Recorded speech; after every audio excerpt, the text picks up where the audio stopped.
Today, I want to show you how to answer one of the most common questions buyers ask us, which is, do you think this house is priced right?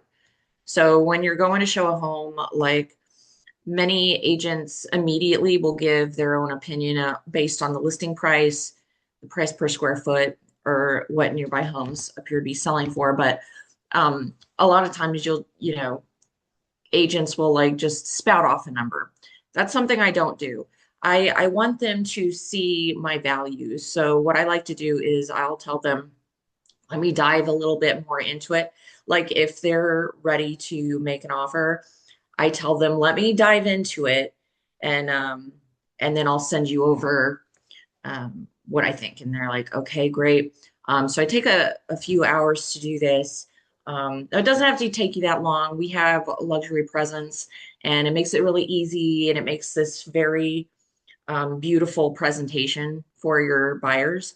And I really think it's worth it because it also shows the value that you bring them. So, um, our buyers deserve more than just a quick guess because that also can be wrong. So I just want to show you today how to research the property, find the proper comparables for it, and then turn that information into a really beautiful presentation using our website, Luxury Presence.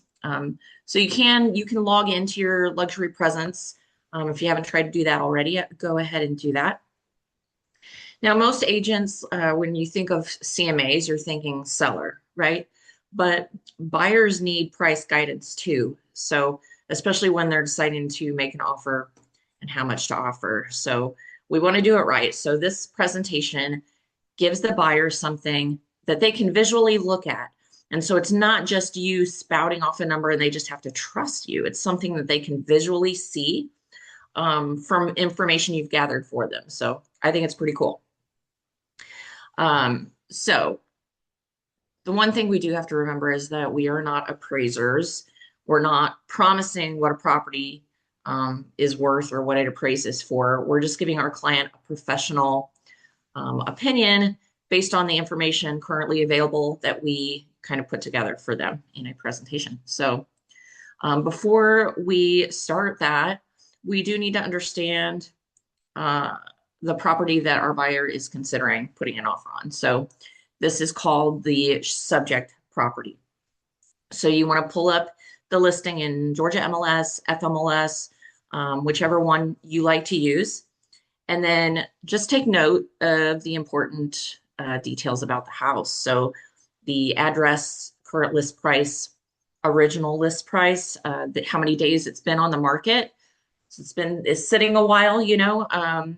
The numbers of bedrooms and bathrooms, heated square footage, the year built, the lot size or acreage, the garage, basement, or additional structures, the subdivision, the school district, property condition, renovation and upgrades, seller's concessions, if those are disclosed, any HOA fees, amenities, anything like that, and then any public or private remarks.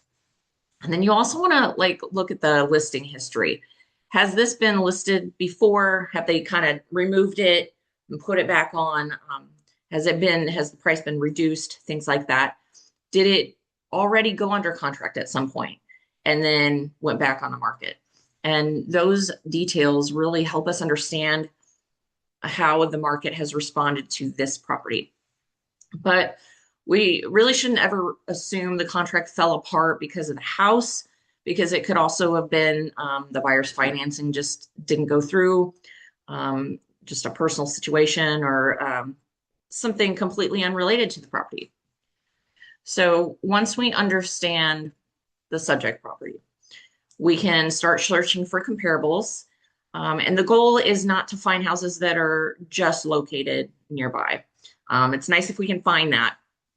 But sometimes you'll run into you're like, oh my gosh, I can't find anything that is, exactly comparable to this. You just want to find a home that is homes that are that the buyer would have reasonably considered as alternatives to the subject property. So you want to begin with this search criteria. So The same subdivision, if possible, that's what I would try first. So is it in the same subdivision? Okay. Same general location, same school district, similar property type, similar number of bedrooms, similar age and architecture style, similar lot or acreage. So like if it's an all brick house, try to find something that is all brick or, as much as you can. Square footage, architecture, okay, we said that.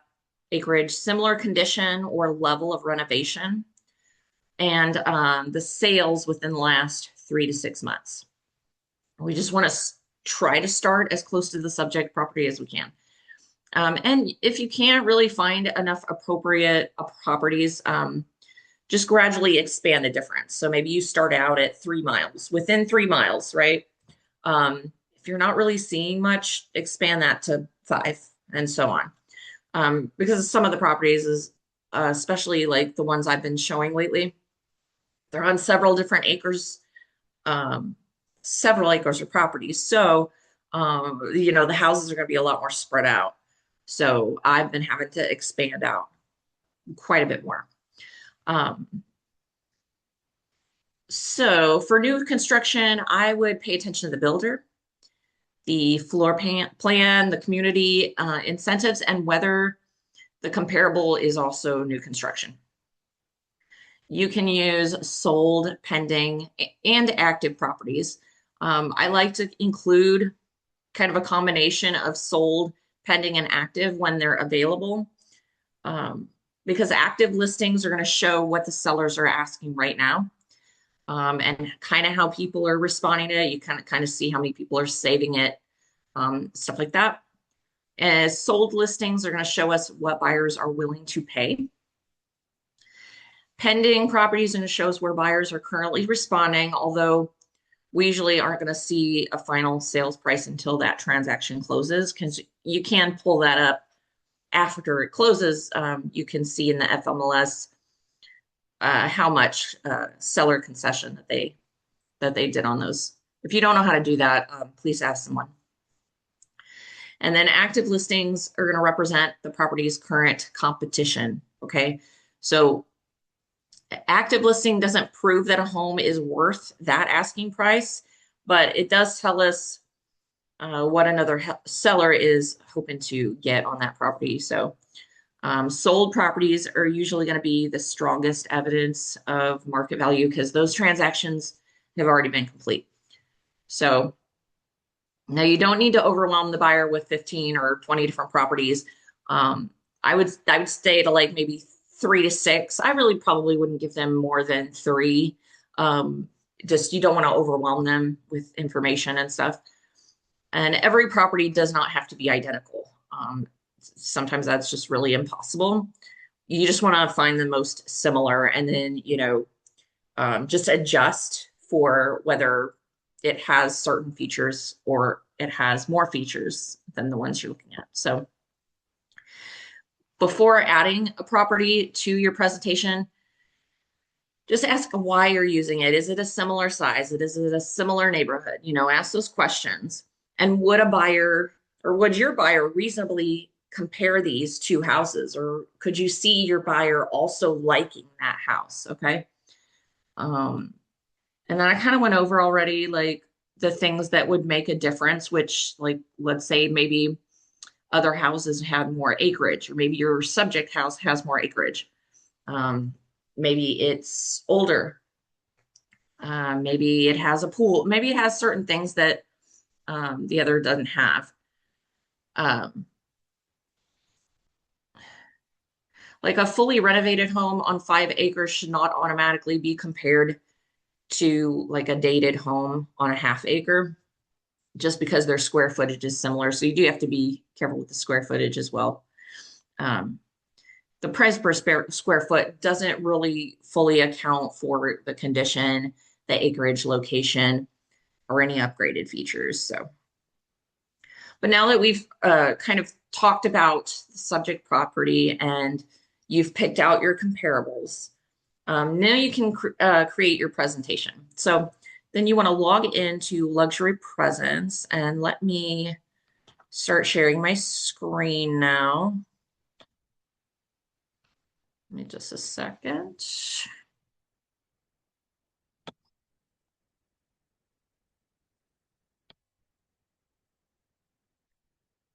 Okay. I'm going to bring my page up. All right, so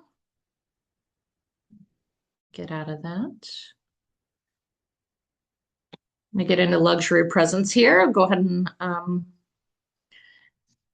get into your account whenever, if you haven't done that already. Let me drag this down so I can see. Okay, so we're in luxury presence, and you want to go to the section for presentations, which it's quite easy to access. It is right down here on the left side, and it's labeled presentation, so it's quite easy to get to. And we're going to click on that.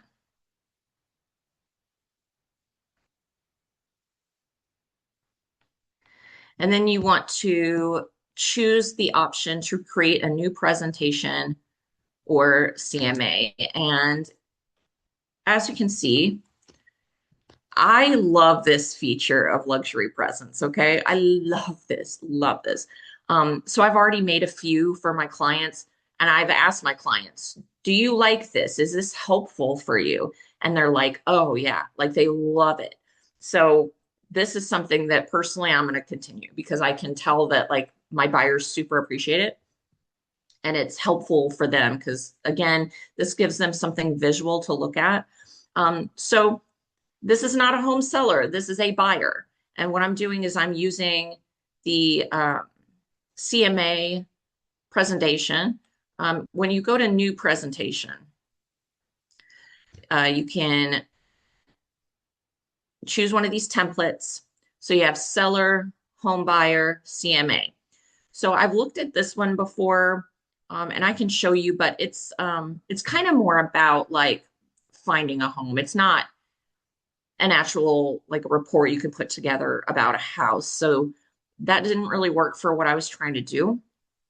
The selling your home, kind of the same deal. So I really like this CMA feature, and it's really, really easy to put together. And all you would do is just click on this, and then you just customize it.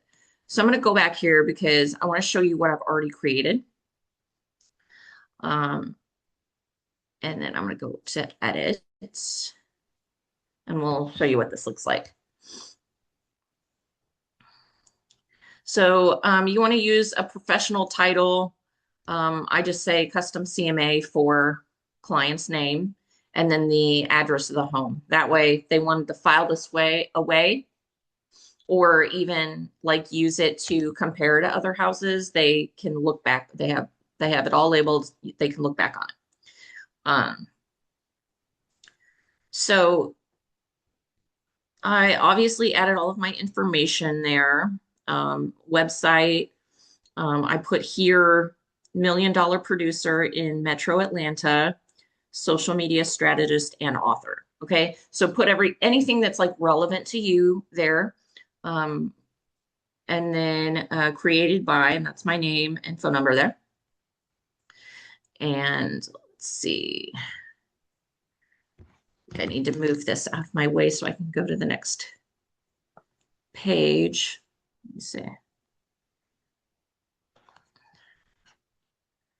Okay, yes. All right, so this is your page one, and all I did was you click edit image because there's going to be a generic image there, and you go right here, edit image, and then you can either upload or you can use a photo that is already in here. These are either generic ones or ones that Solace Realty had. So like if you go, let's try this, see page 11. You might find your picture in there if you've used this before, or the logo's in here. But anyway, you can just click on one of those and then it will upload. But I'm going to go back because I already had this one ready. So anyway, let me open this back up. Okay, so let's talk about page two. Page two is so once you have like the presentation opened up, then you want to go do your research. If you've already done your research on comparative properties, then it's basically plug and play in here. And it does the numbers for you. It'll do the numbers for you, which I think is awesome. And then for properties, this is what I wrote for this one. Recent comparable sales support the subject property's value. Although listed near the upper end of the market, it's a larger, almost 5 acre lot, all brick construction, has a workshop, covered parking. You're justifying like, well, I can see why they priced it at this because of all of these extra things that other properties didn't have. And then the overall condition justify the asking price of 489 compared to similar properties.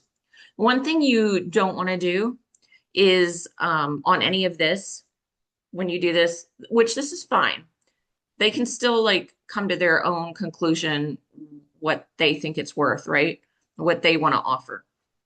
But what I don't do is anywhere on here put, I think you should ask this amount. I think you should offer this amount. That should be a conversation that is had either in person or over the phone. I don't think that that's something that should be on here. So anyway, that is that. It's beautiful. Okay, we'll go to the next page. And this is home averages. So this is telling you, well, it's showing your client a lot of really nice information in a way that they can really see it and understand. And that's with your subject properties, your comparable properties. Okay, so we go to page 4. And these are the comparable properties that I pulled for that particular home. Let's see what I wrote here. So it says I've created a side-by-side comparison of homes for sale and homes that have recently sold and one currently for sale that are similar enough to your property. Adjusting for the unique differences of the subject property, with this data, we can better understand the asking price of 49. So they can really look through this and really compare them side by side. So that's quite nice. Okay, and then we go to the next page. Prices and days on market. So this is also showing you a nice graph that they can look at. And then this is the last page. So as you can see, this isn't like a long drawn out thing. It's very straight and to the point, but it's a lot of like really nice information presented in a really pretty presentation. So this is my last page. This is what I wrote for kind of like to sum everything up for my buyer. I said, based on recent comparable sales and current market conditions, 606 Higgins Road appears to be competitively priced. While it's positioned near the upper end of the comparable range, it's larger, 4.57 acre lot, all brick construction, workshop, covered parking, and recent mechanical updates help support its value. And based on this analysis, I recommend presenting a competitive offer that reflects current market conditions while maintaining appropriate protections through inspections and due diligence. So I really like that a lot. And that's it. And I talked to her. We decided on what, we spoke about what we wanted to offer for the property. And it just made it a lot easier for her. So I really love this. And so, yeah, I mean, I personally, I would recommend it.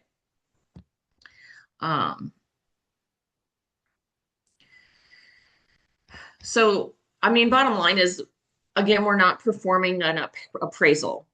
So we want to be careful about making, overly priced at dollar for dollar adjustments unless you have reliable market support for these.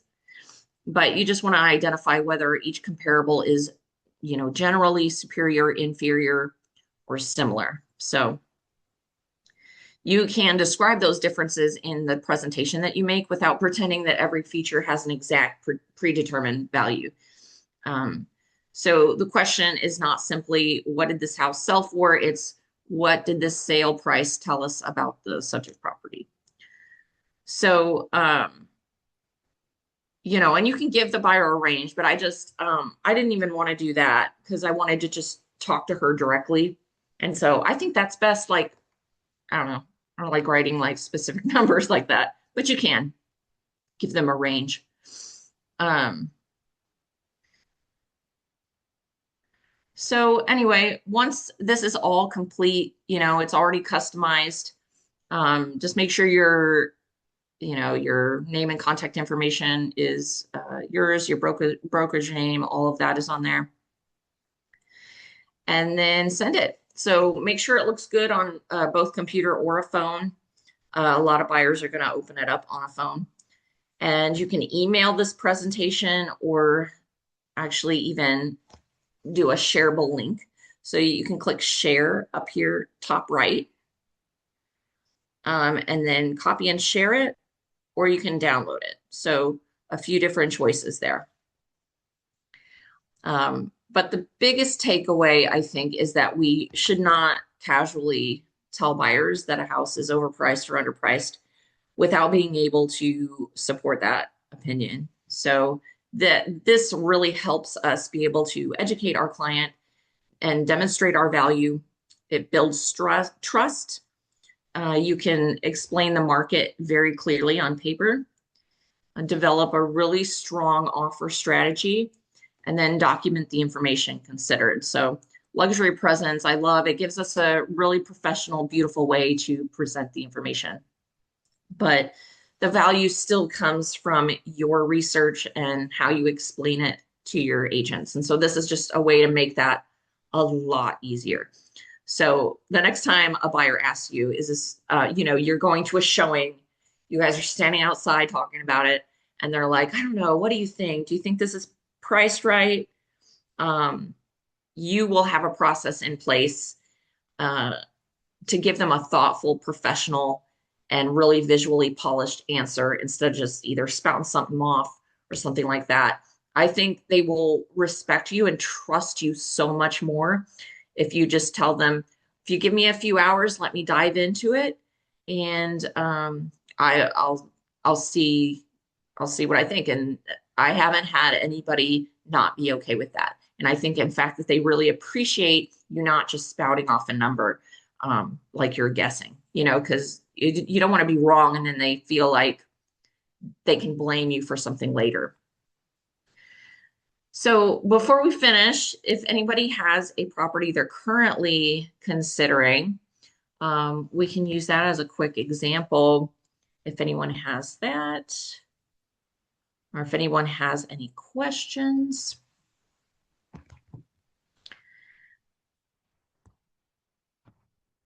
If not, okay, great. So that's it, guys. Value, value, value. I can't wait to hear how much this helps you present your next offer for your buyer. And yeah, just let me know how that goes. And I will see you next